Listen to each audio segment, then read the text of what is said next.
Morning, church.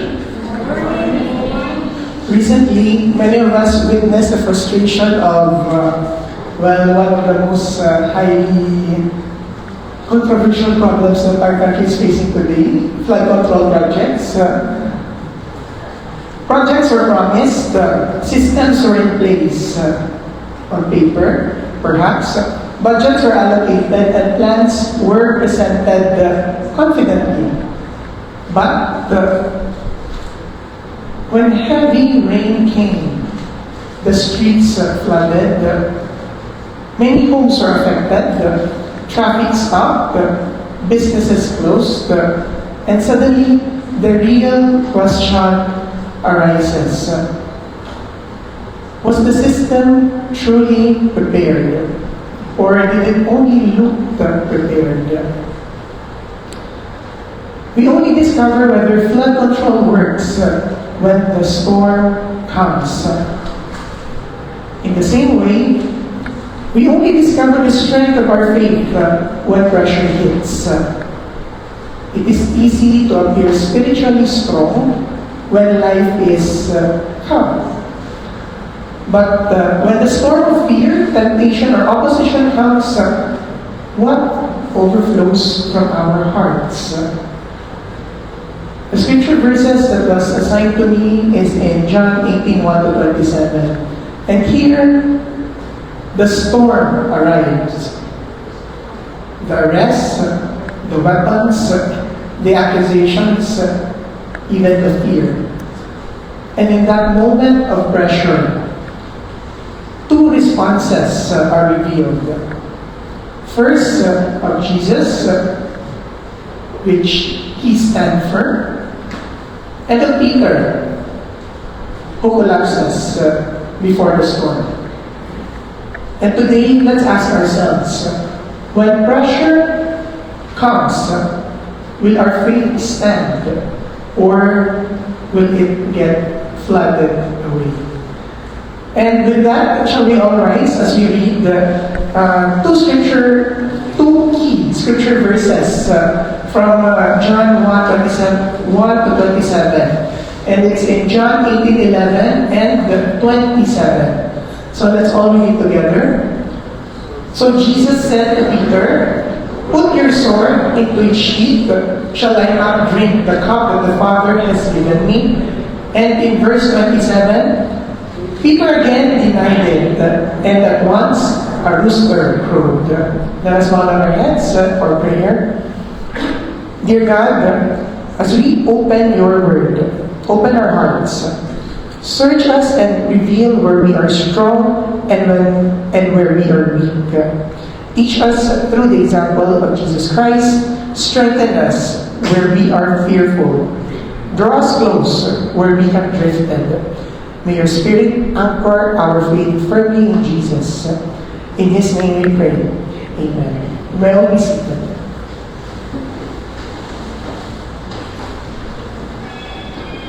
This morning we're going to divide these 27 verses into three parts.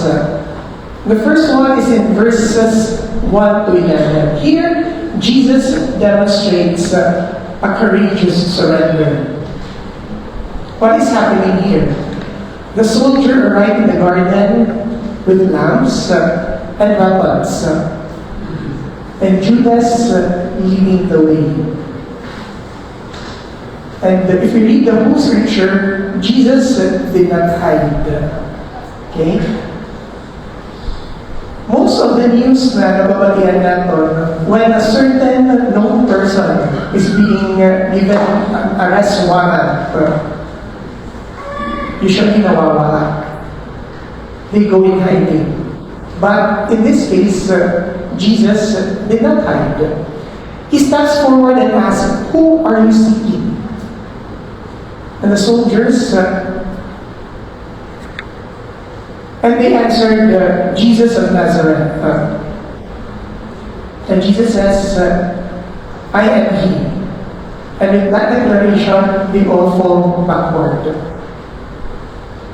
Kaya paano na ulang pag ako ito? Even in surrender, Jesus' authority is undeniable.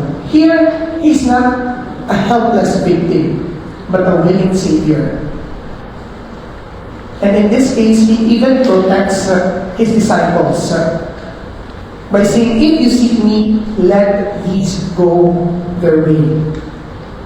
And in the midst of everything, Peter reacted impulsively. So what happens next? Peter chopped off the ear of one of the servants of the high priest. Here, Peter chooses aggression, while Jesus chooses obedience. Jesus knows what's going to happen, and yet He willingly obeyed. I think human nature, if we're going to know what's going to happen in the future, are we going to stop what's going to happen if it is something bad? Yes, that's human nature. But Jesus really obeyed. And here Jesus says, shall I not drink the cup which my Father has given me? Willingly chose obedience. And here's the lesson. In this first 11 verses, true courage is not fighting for control. It is surrendering to God's will. When crisis comes, it can be financial struggle, health scare, criticism, even betrayal. How do we respond? Do we respond like Peter, like panic, and then grab his sword? Do we lash out in anger? Do we blame others? Or do we put our trust in God's sovereign will?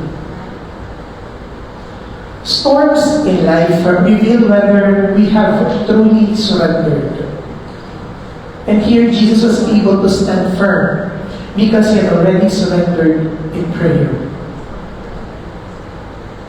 The question for all of us, have we surrendered before our storm arrives? Moving forward to verses 12 to 24. Here we see that Jesus stands steady under pressure.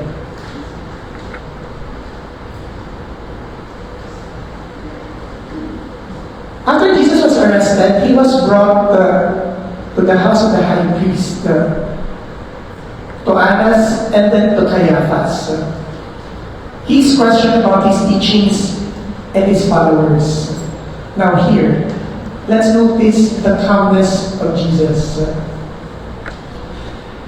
He did not shout, He did not manipulate, and even deny who He is.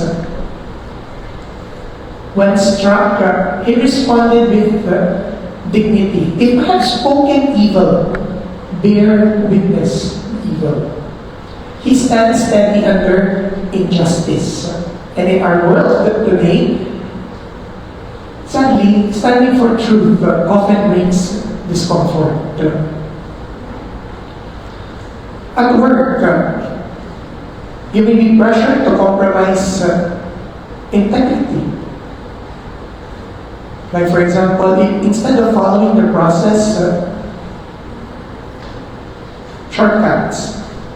At school, you may be mocked for biblical convictions. Tiyak, huli-huli tiyak. Even in online, especially in the age of computers, faith is often ridiculed. Standing firm doesn't always mean being loud. Sometimes it means being consistent. And here Jesus shows us that truth does not need to panic. And when your character is being questioned, when your faith is being challenged, will you stand steady or will you shrink back? The storm reveals the foundation. Remember the parable of the wise and the foolish builders. Both built a house, but the foundations were different. Dito lang sa that when the storm came. One stood firm, and the other was destroyed.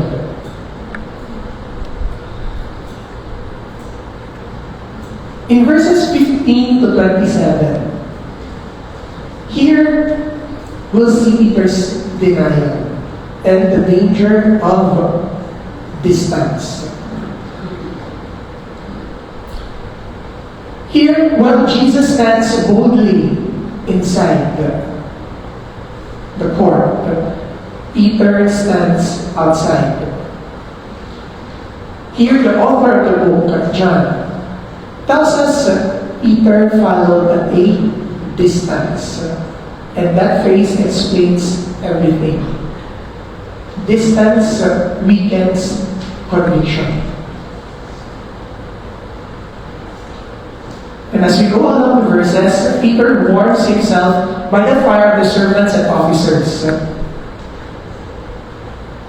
See now, if we know this trivia from our Sunday school, how many times did Peter deny Jesus?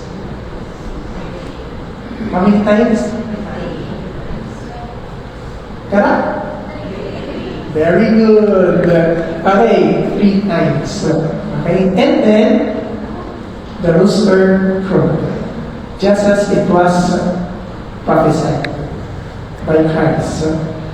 Okay? Here, Peter denied Christ 3 times, saying, I am not. Then the rooster crows. The collapse of Peter did not start with him denying Christ. It started with distance. Before, Peter was the one boldly saying that Jesus, I'm going to die for you. But confidence without closeness is fragile. And many believers today are not openly rejecting Christ, but they are following at a distance. That distance may look like skipping your prayer time because of busyness. Reading the Word of God occasionally.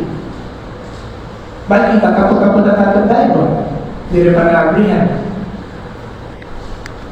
What else? Silent Christianity. Silent Christianity. A professional, maybe, never mentions faith at work. Not even when opportunities arise. Not because of wisdom, but because of fear of judgment. And that silence can become denial of Christ. What else? Social media distance. Who has Facebook here? Why? Hinot mo rin Facebook. May nakatanay. Wala na rin. So, hinot mo yung IG. O yung mga friends ko dyan sa IG. TikTok. What's TikTok? Mga youth live na rin si TikTok. Okay. We have lots of social media platform. Now, social media silence, a person can post anything and everything except anything about faith. That's being silent in social media. Because sometimes they don't want to look religious, quote unquote. Sometimes, I just recently opened my TikTok. I think outdated.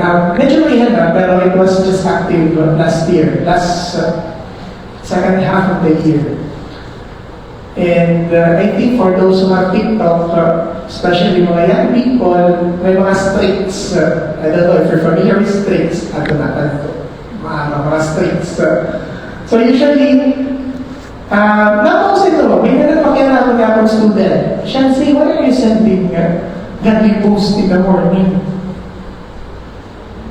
Hey, why is it bad? No. Because you post everything and anything online, except something about God.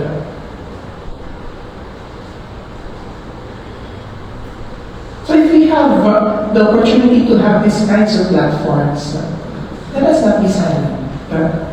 Instead, use it as a platform to share God's word as well.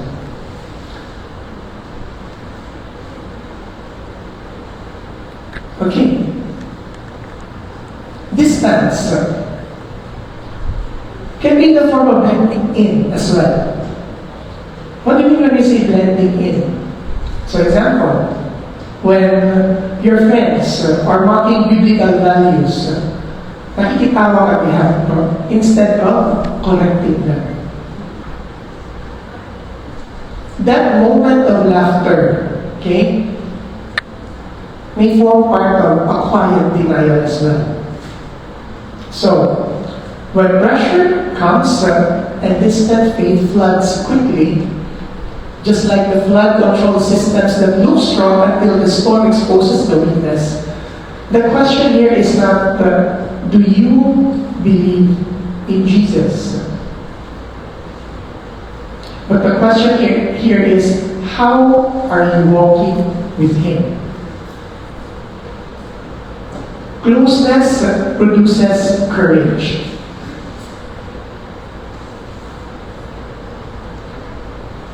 Remember, when we were kids, if our parents is near, usually we can do everything because your parent is there to support you. An example is making a sandcastle. The courage to make a sandcastle. Kaya aday papa, aday mama. So, pinapapagin. That close proximity produces courage in a kid's heart to produce that sandcastle. However, the opposite is also the same. Distance produces denial. What do you see? All of us have a phone. Think of a cell phone. When it stays connected to a power, then you can use it confidently. But when you plug it out, what happens? The battery drains. Yes or no? Okay. When it fully disconnects, maubos ng battery, wala mo yung plug source, what happens? Shut down. Shut down. Our spiritual life also works the same way. Closeness to Christ equals power. Distance from Christ equals weakness. And continued distance equals denial. And there are three things also that we can learn from John 18:1 to 27. First one, we have to prepare before the storm. As with all the storm, even the physical one, we do prepare. Usually, pag na-announce na may tiagong na bagyo, anong matatago? Dapat nakatuliin. Grocery. Because people prepares. Just like our faith, we have to prepare during the tough times. Faith must be strengthened before trials. How do we strengthen our faith? First, daily prayer, daily surrender, and daily dependence. And if I may reiterate the word daily. Second one, stay close to Christ. Distance creates vulnerability. So, if you feel spiritually weak, what do we have to do? Check your heart. Am I being distant to Christ? If you're being distant, then we know what you do. We have to keep close, stay close to Christ. The third one, trust that God is always in control. As we have learned, Jesus was not overwhelmed, being arrested, and everything that happened during that night. He was even in control when he was in arrest. So when life feels chaotic, remember that God is not surprised. God knows, and God is in control. In closing, when the rain falls heavily and weak systems fail, when pressure rises spiritually, weak faith floods. But Jesus showed us what anchored faith looks like. He stood, he surrendered, he trusted, he obeyed. And because of that, we can have hope, even when we fail. If you see Peter in yourself today, there is always grace. You just have to return, draw close, and even stand again. Because the same Savior who stood firm in the garden now strengthens those who follow Him.